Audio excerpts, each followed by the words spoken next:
Hey folks, this is a new grip called the VukGripz. You might have seen them online. They're actually growing pretty well. VukGripz, I should say. They have a different kind of grip. It's not just your traditional sort of soft, pliable, cushiony sort of grip. It's actually all about surface area and surface tension. In fact, the way that they say it is that it increases the friction and grip, and kind of like you can't see it exactly, but it's kind of when you were a kid and you had those like baseball cards that you could like turn sideways and it would like change the picture on them, right?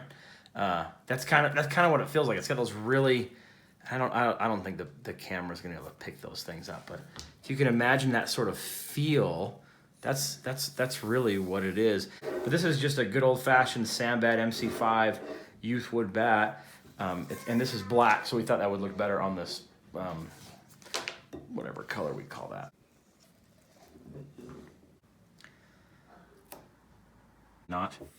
You're not supposed to stretch it like you would a lizard skin or a VukGripz or whatever it might be, but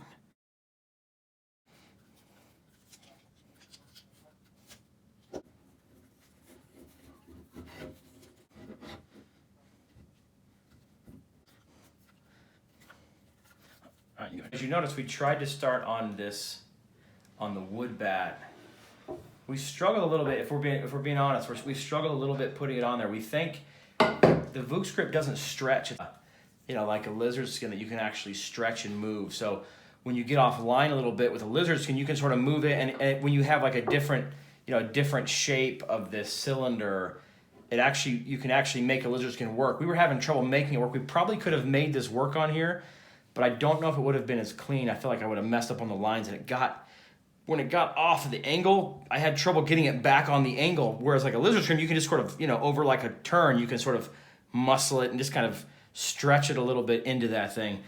The VukGripz doesn't stretch, and maybe that's part of its brilliance, but it had to sort of be at that correct angle.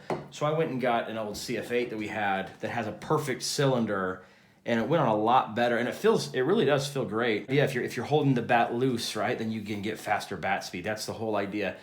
And it's one of those things that you really can't experience until you've touched them. Lizard skin's really easy for us. We can wrap a lizard skin in 20 or 30 seconds, but it just that lack of stretchability does make it a little harder to put on from a lizard skin or even a VukGripz. Feels good, actually feels real good. It's got a real nice jump to it, and supposedly you can take this bat boy off, and you can rewrap another bat, right? So apparently it's going to last several bats, which is why, in fact, it costs more than just a good old-fashioned lizard skin. So, all right, there you go, folks.